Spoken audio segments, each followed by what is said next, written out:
அரங்கம் அதிரட்டுமே விசில் பறக்கட்டுமே கரங்கள் வசரட்டுமே தேக்கோவளத்து மொத்தமே குக்கு குக்குலி பவா ஹவுசே எனக்கும் குறையாத மவுசே ஒம்மேல எரசகரக்கும். Hi guys, welcome to our channel. என்னடா லொக்கேஷன் புதுசாக இருக்குன்னு பார்க்குறீங்களா? ஆக்சுவலாக இன்றைக்கி பார்த்தீங்கன்னா கூலி படத்தோட ரிவ்யூ கொடுக்க போகிறேன். ஸோ அது வந்து எப்போவுமே ரிவ்யூஸ் எல்லாமே ரூமுக்குள்ளேயே உட்காந்து கொடுத்துட்ருக்காங்க. ஸோ ஒரு சின்ன டிஃப்ரெண்ட்டாக இருக்கட்டுமேன்னு சொல்லிட்டு இந்த மலைப்பகுதியில் வந்து எங்கள் ஊர் பக்கத்தில் ஒரு மலைப்பகுதி இருக்குது, தேவிகாபுரம் சொல்லிட்டு. அங்கே வந்து தான் இப்போ நான் இந்த படத்தோட ரிவ்யூ கொடுக்க போகிறேன். ஸோ என்னடா படம் ரிலீஸ் ஆகி இத்தனை நாள் ஆச்சு, ஆனால் இப்போ வந்து ரிவ்யூ கொடுக்குறேன்னு சொல்லலாம்.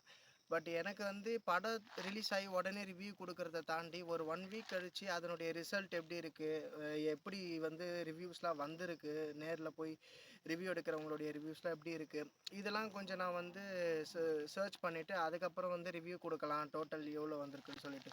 இது வரைக்கும் பார்த்தீங்கன்னா எனக்கு தெரிஞ்சு நான் 404 கோடி கலெக்ஷன் வந்திருக்குன்னு நினைக்கிறேன் இத்தனை நாளில். ஃபேமிலி ஆடியன்ஸ்லாம் எல்லாருமே என்ஜாய் பண்ணி தான் இருக்காங்க. என்னை பொறுத்த வரைக்கும் பர்சனல் ரிவ்யூ பார்த்தீங்கன்னா 190 கொடுத்து பார்க்குறோம் அப்படின்றது ஒரு டைம் பார்க்கலாம், ஒர்த்து தான் கொடுத்த காசுக்கு. ஸோ படத்தை பற்றி பேசணும்னு பார்த்தீங்கன்னா ஃபர்ஸ்ட் ஹாஃபில் பார்த்தீங்கன்னா ரஜினி சாரோட இன்ட்ரோ எல்லாமே பயங்கர மாசாக இருக்குது. தலைவர் வந்து பயங்கரமாக ஆக்ட் பண்ணியிருக்காரு.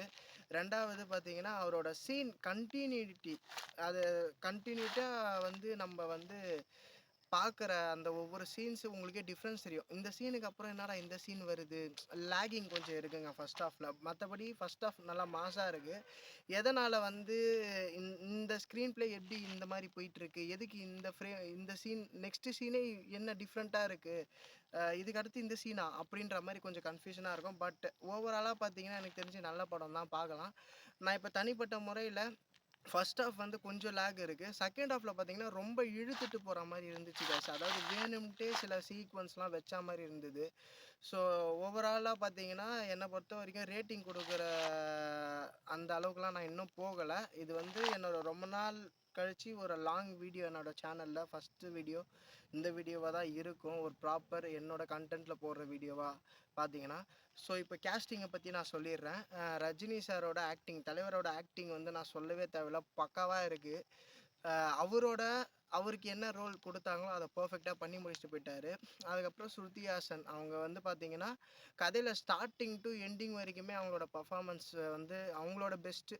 ஓகே, எந்த ஒரு இதுக்கு முன்னாடி இருக்கிற படங்களை தாண்டி இந்த படம் வந்து 7ஆம் அறிவுக்கு அடுத்து இந்த படம் வந்து கொஞ்சம் அவங்களுக்கு கொஞ்சம் நல்ல ஒரு ஸ்கோப் இருக்கும்னு நினைக்கிறேன்.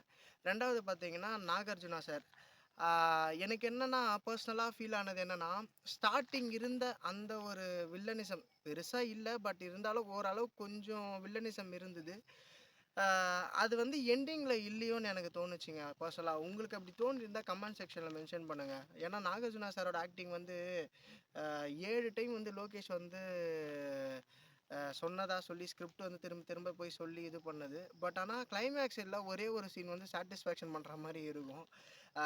நாகார்ஜுனா சார் வந்து ஒரு அந்த ரேஷ்மான்ற கேரக்டர் ரச்சிதான்ற கேரக்டர் கொல்லும் போது ஸோ அது வந்து சாட்டிஸ்ஃபேக்ஷனாக இருக்கும். அவரோட கேரக்டர் வந்து எனக்கு தெரிஞ்சு வந்து கொஞ்சம் ரொம்ப ஆர்டினரியாக இது பண்ண மாதிரி இருந்துச்சு கைஸ். ஸோ அதுக்கு அடுத்து பார்த்தீங்கன்னா சத்யராஜ் சார், அவரோட கேரக்டர் எப்படி இருந்துச்சுன்னா, மேக்ஸிமம் வந்து அமீர் கானே ஒரு 10 நிமிஷத்துக்கு வந்துட்டு போயிட்டார். ஆனால் அவரோட கேரக்டர் 10 நிமிஷம் வந்துச்சான்னு கேட்டால் எனக்கு பெருசாக இல்லை. ஏன்னா அவரோட ஸ்க்ரீன் ப்ரெசன்ஸ் வந்து இன்டர்மேஷனுக்கு அடுத்து ஒரு 5 நிமிஷம் ஸ்க்ரீன் ப்ரெசன்ஸ் வந்துச்சு ஷௌபினுக்கும் சத்யராஜ் சாருக்கும். ஸோ அவரோட ரோலுமே இன்னும் கொஞ்சம் ரைட் பண்ணியிருக்கலாம் அப்படின்னு தோணுச்சு. ரெண்டாவது அதுக்கடுத்து பார்த்திங்கன்னா ரச்சிதா ராம், அவங்க வந்து கேரளாலேருந்து எதுக்கடா தமிழ்நாட்டில் கூப்பிட்டு வந்தீங்கன்ற மாதிரி. பட் ஆனால் விக்ரம் படத்தில் ஏஜென்ட் டீனா எப்படி பேசப்பட்டதோ ஒரு பாசிட்டிவ் கேரக்டரில், இந்த படத்தில் ஒரு நெகட்டிவ் கேரக்டராக அவங்களோட ஷேடு வந்து நல்லா பண்ணியிருக்காங்க. இதில் இன்னொரு விஷயம் என்னென்னு பார்த்தீங்கன்னா ஷௌபின், சத்தியமாக சொல்கிறேங்க, நீங்கள் நாகார்ஜுனா சார் வில்லன் ரோல் பண்ணியிருக்கிறத தாண்டி அவர் பண்ணியிருக்காரு பாருங்கள், அவரோட ரைட்டிங் வந்து பயங்கரமாக இருந்துச்சுங்க. சத்தியமாக அவரோட வில்லன் ரோல் ஓப்பனாக பண்ணால் நாகார்ஜுனா சாரை பார்த்ததை தாண்டி அவரை வந்து ஒரு 10 மடங்கு அதிகமாக வில்லனிசமாக பார்த்துருப்போம். அந்த அளவுக்கு ஒரு வில்லன் ரோல் ப்ளே பண்ணியிருந்தார். அவரோட கரியர்லேயே ஒரு பெஸ்ட், மஞ்சுமல் பாய்ஸ்க்கு அடுத்து ஒரு பெஸ்ட்டுன்னு சொல்லணும்னா இந்த படத்தை சொல்லுவோம். அவரோட கரியரில் அவருக்கான ஸ்கிரிப்ட் அவரோட இந்த படத்துலன்னு சொல்லலாம். அதுக்கு அடுத்தது பார்த்தீங்கன்னா நிறைய கேஸ்டிங்லாம் நடிச்சிருந்தாங்க. எனக்கு ஒரு டிசப்பாயின்மெண்ட் பண்ண ஒரு 2, 3 விஷயம்னு பார்த்தீங்கன்னா ஸ்டோரி. ஏன்னா ஸ்டார்ட்டிங்கில் வந்து வாட்ச் பற்றி விஷயங்கள்லாம் வருது. நடுவில் வந்து திடீர்னு வந்து பொணத்தை எரிக்கிற ஒரு சேரை கண்டுபிடிக்கிறேன்னு சொல்லிட்டு அது ஒரு இதுவாக போயிட்டுருக்கு. பட் கிளைமேக்ஸில் பார்த்தீங்கன்னா ஹார்ட் ஓட அந்த ஒரு என்ன சொல்கிறது, ஹார்ட் ட்ராஃபிக்கிங், அதான் சொல்லுவாங்களே ஹியூமன் ஆர்கன்ஸ் ஸ்மக்லிங் மாதிரி அந்த ஒரு விஷயம் வந்து ஹார்ட்டை திருடி அதுக்கேற்ற மாதிரி பிஸ்னஸ் பண்ணுற மாதிரி காட்டியிருக்காங்க. ஸோ எது ப்ராப்பராக அவங்க நடத்துகிறாங்க, 3மே நடத்துகிறாங்கன்னா அதுக்கான பெர்ஸ்பெக்டிவே பெருசாக இல்லை. நிறைய கேள்விகள் மண்டையில் ஓடிட்டு இருக்கும் இந்த படத்தை பார்த்துட்டு நிறைய பேர் வெளியே வந்தவங்களுக்கு. ஸோ அதனால் வந்து ரைட்டிங்கில் கொஞ்சம் நிறைய விஷயம் லேகாக இருக்குன்னு சொல்லுவேன். இன்னொரு மைனஸ் பாயிண்ட் என்னென்னா உபேந்திரா சார், அவர் எவ்வளோ பெரிய ஜீனியஸ் அப்பத்துலேருந்து இப்போ ஒரு டேரக்டராக இருக்கட்டும், ஆக்டிங்கில் இருக்கட்டும். நம்ம சங்கர் சார் வந்து இப்போ எடுத்த எந்திரன் படம், அதாவது 2010 எடுத்த எந்திரன் படம்லாம் அவர் அப்போவே வந்து டெக்னாலஜிலாம் யூஸ் பண்ணி பங்கமாக எடுத்திருந்தார், ரோபாட்டிக்ஸ்லாம் யூஸ் பண்ணி. ஸோ அப்படி ஒரு ஜீனியஸு. பட் ஆனால் அவருக்கு தெரிஞ்சு எனக்கு சாட்டிஸ்ஃபேக்ஷன் ஆகல கைஸ். அவரோட கேரக்டர் இன்னுமே ரைட் பண்ணியிருக்கலாமோ அவரோட கேரக்டர் அப்படின்னு தோணுச்சு. அதுக்கு அடுத்தது வந்து கேமியோ ரோல் பண்ண வந்து நம்ம அமீர் கான் சார். அவர் வந்து மிஸ்டர் பர்ஃபெக்ஷனிஸ்ட் அவருக்கு பேர். ஆனால் அவர் வந்து இந்த படத்தில் வந்து அவர் சொன்ன மாதிரி நான் ஸ்கிரிப்ட் கேட்கல, இதுக்கு சேலரி அந்த படத்துக்கான வாங்கலன்னு சொன்னது படத்தில் அப்பட்டமாக தெரிஞ்சுது. பிகாஸ் அவர் வந்து எவ்வளோ மாசாக இது பண்ண வேண்டிய ஒரு சீனு பிடி ராயப்பன் மாதிரி ஓப்பனாக சொல்லப்போனால் ஆக்கிட்டாங்க கைஸ். அது எனக்கு வந்து சாட்டிஸ்ஃபேக்ஷனாகவே இல்லை. ஒரு அப்பேற்பட்ட ஒரு ஆக்டரை கூப்பிட்டு வந்து ஃபன் பண்ணிட்டா மாதிரி இருந்துச்சு கைஸ். நீங்கள் அவரோட படங்கள் ஏதாச்சும் எடுத்து பாருங்களேன், உங்களுக்கே ஒரு ஃபீல் ஆகும், என்னடா இப்பேற்பட்ட மனுஷனுடைய அந்த ஒரு ஸ்கோப்பை வந்து இதில் டேமேஜ் ஆன மாதிரி. ஸோ அமீர் கான் சார் வந்து அந்த இதில் யூஸ் பண்ணது எனக்கு கொஞ்சம் அன்சாட்டிஸ்ஃபைடாக இருந்து. சில பேர் என்ஜாய் பண்ணாங்க, ஏன்னா அவரோட ஃப்ளாஷ்பேக் சீக்வன்ஸ்க்கும் இதுக்கும் கனெக்டிவ் பண்ணதுனால ஓரளவுக்கு 100க்கு ஒரு 5 to 10% கனெக்ட் ஆச்சு. மற்றபடி எனக்கு பெருசாக இல்லை. ஸோ நடித்த கேஸ்டிங் எல்லாருமே பார்த்திங்கன்னா அவங்களோட பெஸ்ட் கொடுத்துருக்காங்க. என்னென்னா ஸ்டோரி தாங்க கொஞ்சம் வந்து டிசப்பாயின்மெண்ட் ஆயிடுச்சு எனக்கு. ஏன்னா நான் ஒரு விஷயம் சொல்கிறேங்களேன், நம்ம வந்து இப்போ இருக்கிற ஜென்ரேஷனில் ஒரு ஸ்கோப், அதாவது லோக்கி அண்ணா வந்து அவரோட ஃபஸ்ட்டு ஃபிலிம்லாம் பார்த்துட்டு ஸ்க்ரீன் ப்ளே அந்த மாதிரி மாஸ் காட்டின ஒரு, அதாவது கதைக்கு முக்கியத்துவம் கொடுத்து எடுக்கப்பட்ட விஷயத்தில் இந்த படத்தில் அதை மிஸ் பண்ணிட்டாருன்னு தோணுச்சு. அதனால தான் நம்ம வந்து லோக்கி அண்ணா எடுத்த படத்துலேயே இது எல்சிவா அப்படின்ற மாதிரி இருந்துச்சு.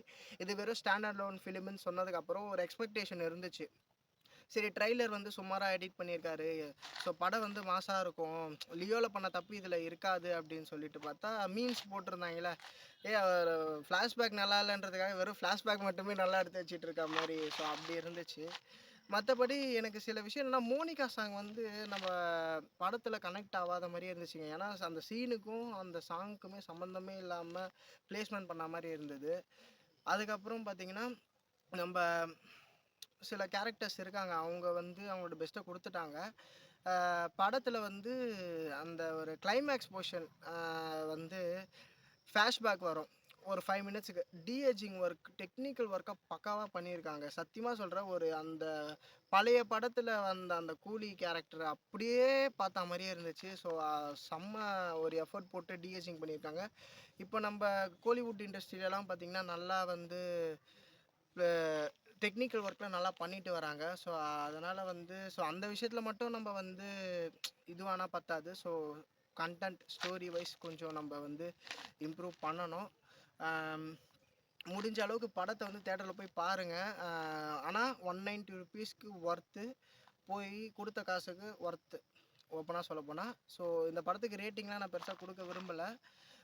இன்னொரு விஷயம் நான் சொல்ல விரும்பிட்டேன், ஐ எம் த டேஞ்சர்னு சாங் இருக்குது வெளிலேருந்து. அதுக்கு ஒரு சின்ன ஒரு ஸ்டோரி இருக்குது. என்னன்னு பார்த்தீங்கன்னா, I am the danger song வந்து லியோ படத்துக்கு வர்றதுக்கு முன்னாடி அடைக்கல ராஜுக்கும் அவருக்கும் வந்து லியோக்கும் கான்டாக்ட் வர மாதிரி இருக்கும். என்னென்னா கிளைமேக்ஸ் சீக்வன்ஸில் வந்து அடைக்கல ராஜு வந்து ஃபோன் பண்ணி யூ ஆர் இன் டேஞ்சர் அப்படின்னு சொல்கிற மாதிரி சீக்வன்ஸ், அதாவது ஃபேன்ஸாகவே க்ரியேட் பண்ணது. அப்போ வந்து தளபதி வந்து ஐ எம் த டேஞ்சர், அதாவது நானே ஒரு டேஞ்சரு, அதுக்கு மேலே எவன்டா, நான் ஏன்டா டேஞ்சரில் இருக்க போகிறேன் அப்படின்ற மாதிரி ஒரு அந்த விஷயத்தை வச்சு இதில் வந்து வில்லனுக்கு சாங் எழுதுன மாதிரி தாங்க எனக்கு தோணுச்சு அந்த I am the danger song பார்க்கும்போது. ஸோ மேக்ஸிமம் படத்தை போய் பாருங்கள். இன்னும் தேட்டர்லேருந்து எடுக்கலைன்னு நினைக்கிறேன். இன்னும் 1 வீக் ஒரு 2 வீக்ஸ்க்கு ஓடும். அதுக்கப்புறம் வந்து அடுத்த படம் வரும். 1000 crores clash, Vijay Rajini fight sequence எல்லாம் சின்ன புள்ளத்தனமாக பண்ணிகிட்டு இருக்காங்க. அந்த மாதிரி எதுவும் பண்ணாதீங்க காய்ஸ். ஏன் சொல்கிறேன்னா, சினிமா பொறுத்த வரைக்கும் இப்போ இருக்கிற தமிழ் ஆடியன்ஸ் வந்து எல்லாருமே மெச்சூரிட்டி ஆகிட்டு வந்துட்டாங்க. சினிமா நாலேஜ் நிறைய எல்லாருக்குமே வந்துருச்சு. ஸோ அதாவது ஒரு சின்ன குறையாக இருந்தாலுமே அதை வந்து ஹிடன் டீட்டெயில்ஸாக நம்ம வந்து கொண்டு வந்துடுறாங்க. இதில் இந்த ப்ராப்ளம்ஸ் இருக்குது, இந்த ட்ரெய்லர் கட்டில் ஒரு சின்ன மிஸ்டேக்ஸ் இருக்குன்ற வரைக்கும் கண்டுபிடிச்சி கொண்டு வராங்க. ஸோ அதனால் வந்து முடிஞ்ச அளவுக்கு நமக்கான ரைட்டிங்கில் கொண்டு வந்தால் தான் ஸ்க்ரீனில் அந்த ரைட்டிங் வெளிப்படும். ஸோ அதனால் வந்து படத்தை எல்லாருமே தேட்டரில் போய் பாருங்கள். 1000 crores கலெக்ட் பண்ணதா, 2000 crores கலெக்ட் பண்ணுற கதெல்லாம் வேணாம். நம்மளுடைய தலைவரோட படம் வந்திருக்கு, தளபதியோட படம் வந்திருக்கு அப்படின்னா ஃபேன்ஸ் என்ஜாய் பண்ணுறது எல்லாமே யூஷுவல் தான். அதை என்ஜாய் பண்ணிட்டு போங்க. அது இல்லாமல் நிறைய வீடியோஸ் வந்து தளபதி ரஜினி சாரை வச்சு இது பண்ணுறதுலாம் கொஞ்சம் அன்வான்டாக இருக்குது கைஸ். ஸோ கூலி ரிவ்யூ பார்த்துருப்பீங்க. ஸோ முடிஞ்ச அளவுக்கு அடுத்த வீடியோவில் சந்திப்போம். லாங் வீடியோவில் இதான் ஃபஸ்ட்டு வீடியோ. முடிஞ்ச அளவுக்கு சப்போர்ட் பண்ணுங்கள். சேனலை லைக் பண்ணுங்கள், ஷேர் பண்ணுங்கள், சப்ஸ்கிரைப் பண்ணுங்கள் கைஸ். என்டர்டெயின்மெண்ட்டாக சில விஷயங்கள் பண்ணணுன்னு நினைக்கிறேன். ஸோ அதெல்லாம் கூடிய சீக்கிரம் வரும். தேங்க்யூ.